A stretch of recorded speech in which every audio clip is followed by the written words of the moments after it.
मनुष्यों, अरे जो भाई बचपन में एक साथ रहे वो धन को लेकर के, अरे भैया अगर घर में दो भाई हैं उनको महाभारत पढ़ाओ कि बेटा देख लो महाभारत पढ़ो, महाभारत से कुछ सीख लो। अगर तुम दोनों भी अगर ऐसे लड़ोगे ना तो तुम्हारी भी यही स्थिति हो जाएगी, कुछ बचने वाला नहीं है। जैसे कौरवों की स्थिति हुई ना ऐसे अंत में तुम्हारी स्थिति हो जाएगी। भैया हाथ कुछ नहीं आएगा, तुम ही तुम्हारा यहाँ पे विनाश हो जाएगा। अरे राम कथा पढ़ानी चाहिए कि राम कथा से सिखाना चाहिए कि भरत और राम के प्रेम से यहाँ पे सीखना चाहिए कि कितना सुंदर भरत और राम का प्रेम है कि दो भाइयों के बीच में 14 वर्ष तक अयोध्या का जो सिंहासन है वो फुटबॉल की तरह यहाँ से वहां होता रहा, लेकिन कभी भरत जी महाराज उस सिंहासन पर बैठे नहीं थे। अरे भरत जी महाराज को पूरा अवसर था कि भैया राम वनवास के लिए चले गए हैं 14 साल के लिए, अब पता नहीं भैया लौट के आएंगे या नहीं आएंगे, ये भी पता नहीं जीवित होंगे या नहीं होंगे। भैया फुल अवसर था बैठने के लिए, लेकिन भरत जी महाराज सिंहासन पर बैठे नहीं, भैया के चरण पादुका रख दिए वहां पर। ये प्रेम होना चाहिए भाई भाई में।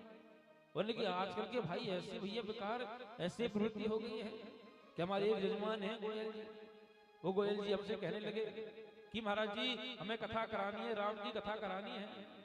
हमने कहा बड़ी सुंदर बात है जी, आप राम की कथा कराओ, बताओ जी कहाँ करानी है। कहने लगे कि हमारे हापुड़ वाला एक फार्म है, हापुड़ की तरफ फार्म हाउस है, तो फार्म हाउस पे राम कथा कराएंगे। हमने कहा बड़ी सुंदर बात है जी, फार्म हाउस की पे राम की कथा कराओ, लेकिन बताओ सही क्या कारण है, कोई कारण भी तो होगा। अरे बेटे का विवाह है, बहू के बालक हो गया, क्या कारण है राम कथा कराने का। कहने लगे नहीं नहीं महाराज ऐसा कुछ नहीं है, ज्यादा कोई विशेष कारण नहीं, बस इतनी सी बात है कि जो हापुड़ वाला फार्म हाउस है ना, उस फार्म हाउस में बड़े भैया को लेकर के केस चल रहा था, बड़े भैया और मुझ में केस चल रहा था फार्म हाउस को लेकर। भैया पंडित जी मैं वो केस जीत गया, उस केस को जीतने की खुशी में मैं राम की कथा कराना चाहता हूँ उसी फार्म हाउस में। हमने कहा धन्नो गोयल साहब, अरे कथा भी तुम किसकी करा रहे हो, जो भाई भाई के प्रेम के प्रतीक की कथा है ऐसी कथा तुम करा रहे हो अपने भाई से केस जीतने की खुशी में।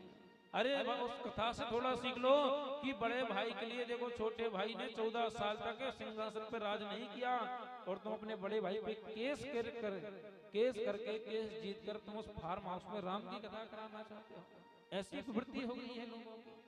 अरे अपने बच्चों को यदि अपना भविष्य सुधारना चाहते हो, यदि अपना वृद्ध अवस्था, यदि स्वयं का बुढ़ापा यदि सुधारना चाहते हो तो बच्चों को राम की कथा पढ़ाना सिखाना प्रारंभ कर दो। आपका बुढ़ापा